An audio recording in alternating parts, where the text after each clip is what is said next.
அனைவருக்கும் வணக்கம். அரசு நெறிமுறைப்படுத்தும் கோட்பாடுகள் வரைக்கும் போன கிளாஸில் பார்த்துருந்தோம். இன்றைக்கி பகுதி 4A அடிப்படை கடமைகளை பற்றி பார்க்கலாம். 51A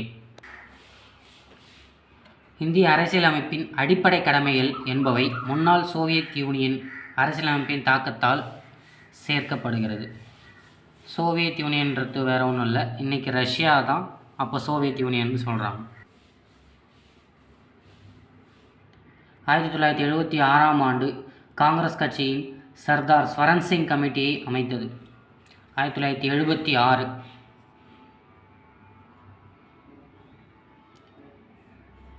அடிப்படை கடமைகள் குறித்து ஆராய பரிந்துரை செய்தது. அக்கமிட்டி அரசியலமைப்பு சட்ட திருத்தம் செய்ய பரிந்துரைத்தது.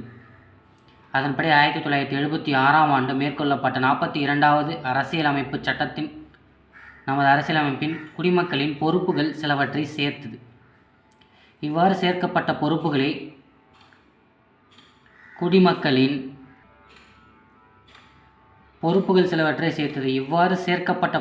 குடிமக்களின் கடமை என்றழைக்கப்பட்டன.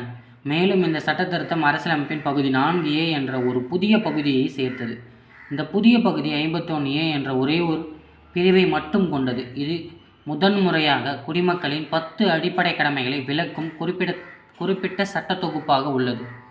ஒன்றுலங்க அடிப்படை கடமைகள். இது சோவியத் யூனியன், அதாவது ரஷ்யா கிட்ட வந்து நம்ம எடுத்துக்கிட்டோம். இது 1976ஆம் ஆண்டு உருவாகினது. இதையா 1976 சர்தார் ஸ்வரன் சிங் கமிட்டி ஒன்று போட்டாங்க. அந்த கமிட்டியோட பரிந்துரையின் பேரில் 42வது சட்ட திருத்தத்தில் செஞ்சாங்க. 1976 சர்தார் ஸ்வரன் சிங் அமைச்சது. 1976 முதலமைச்சராக இருந்த இந்திரா காந்தி அம்மையார். ஓகேவா? பகுதியை 51A சேர்க்குறாங்க. ஒவ்வொரு இந்திய குடிமகனும் அரசியலமைப்பு, அதன் கொள்கைகள், நிறுவனங்கள், தேசிய கீதம், தேசிய கொடி, தேசிய சின்னங்கள் ஆகியவற்றை மதித்தல். ஓகேவா? ஒவ்வொரு இந்திய குடிமகனும் அரசியலமைப்புடைய கொள்கையையும், அரசியலமைப்பு நிறுவனங்கள் என்ன, கான்ஸ்டியூஷன் பாடி, நான் கான்ஸ்டியூஷன் பாடி, நம்ம பின்னாடி அதை விரிவாக பார்க்கலாம்.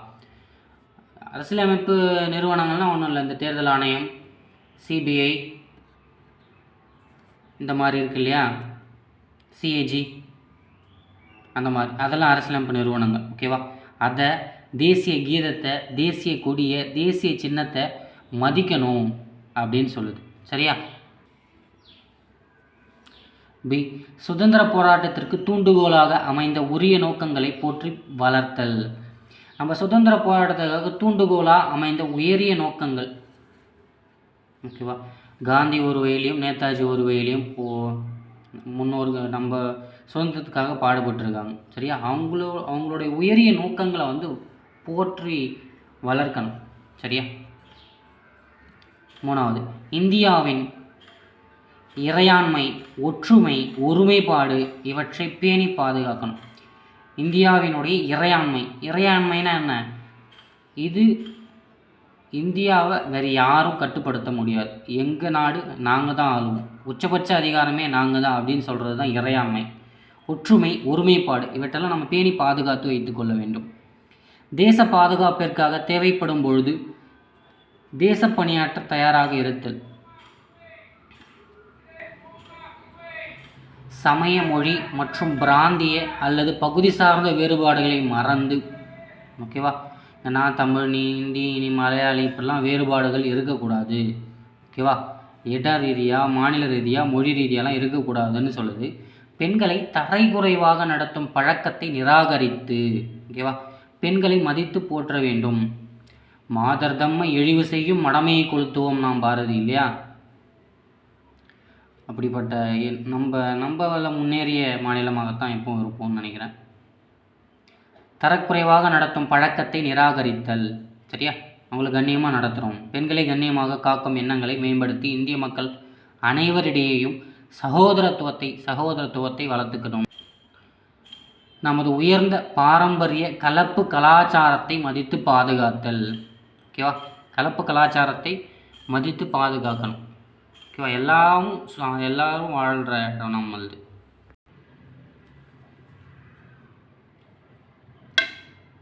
காடுகள், ஏரிகள், ஆறுகள், வனவிலங்குகள் மற்றும் உயிரினங்கள் அடங்கிய இயற்கை சுற்றுச்சூழல்களை பாதுகாத்து மேம்படுத்தி அவை வாழும் சூழ்நிலையை ஏற்படுத்தணும். ஓகேவா? காடு, ஏரி, ஆறு, வனவிலங்கு மற்றும் உயிரினங்கள் எல்லாமும் இருக்க இயற்கை சுற்றுச்சூழலை பாதுகாக்கணும். அவை வாழும் சூழ்நிலையை ஏற்படுத்தி கொடுக்கணும். எல்லாத்தையும் வச்சுட்டு பில்டிங் கட்டால் அது எங்கே போய் வாழ்கிறது? அதை சொல்கிறது தான் இந்த கடமை. ஆனால் நடைமுறையில் இதெல்லாம் சாத்தியமற்று தான் போயிட்டுருக்கு. அறிவியல் கோட்பாடு, மனிதநேயம், ஆராய்ச்சி, மனப்பான்மை மற்றும் சீர்திருத்தம் ஆகியவற்றை வளர்க்கணும். அறிவியல் ரீதியாகவும் மனிதநேயம் ரீதியாகவும் ஆராய்ச்சி, மனப்பான்மை மற்றும் சீர்திருத்தம் ஆகியவற்றை வளர்க்கணும். இப்படி தான் சொல்கிறாங்க. வேண்டாம், வேறு எதுவும் நம்ம பொலிட்டிக்கலாக பேசுகிற மாதிரி ஆகிடும். வன்முறையை கைவிட்டு பொது சொத்துக்களை பாதுகாத்தல். ஓகேவா? வன்முறையில் ஈடுபடக்கூடாது, பொது சொத்துக்களை சேதப்படுத்தக்கூடாது. தனிப்பட்ட மற்றும் கூட்டு செயல்பாடுகள் என அனைத்து செயல்பாடுகளிலும் சிறந்தவற்றை நோக்கி செயல்பட்டு தேசத்தின் நிலையான உயர்ந்த முயற்சி மற்றும் சாதனைக்கான உழைத்தல். நம்ம எதையுமே கூடி வாழ்ந்தால் கோடி நன்மைன்ற அந்த வார்த்தைகள் சேர்ந்து இரட்டை கிளவி போல சேர்ந்தே இருங்கள், பிரிந்தால் பொருள் தருவதில்லைன்னு நம்ம சரதா ஐயா சொன்ன வார்த்தைகள் தான். ஓகேவா? தனிப்பட்ட மற்றும் கூட்டு செயல்பாடுகள் என அனைத்து செயல்பாடுகளிலும் தனியாகவும் சரி கூட்டாகவும் சேர்ந்து, தனிப்பட்ட கூட்டாக சேர்ந்து உழைத்தல் சிறந்தது. எல்லாவற்றிலுமே சிறந்ததை நோக்கி செல்லுங்கள் அப்படின்னு சொல்கிறது தான் அது. 6 முதல் 14, இன்னும் 10 தானே இருக்குது, ஏன் 11ன்னா 2002 சேர்க்குறாங்க. 6 முதல் 14 வயது உள்ள குழந்தைகள் அனைவருக்கும் கல்வி பெறும் வாய்ப்பினை வழங்குதல் 2002 அறிமுகப்படுத்தப்பட்ட அடிப்படையில் கடமையை அறிமுகப்படுத்தியது. இந்த பிரிவின் கீழ் அனைத்து இந்திய குடிமக்கள் அல்லது பெற்றோர்கள் 6 முதல் 14 வயதுள்ள தங்கள் குழந்தைகளை அனைவருக்கும் கல்வி பெறும் வாய்ப்பினை ஏற்படுத்தி தர வேண்டும். இது 86வது சட்டத்திட்டத்தின் மூலமாக இதை கொண்டு வந்திருப்பாங்க. சரியா?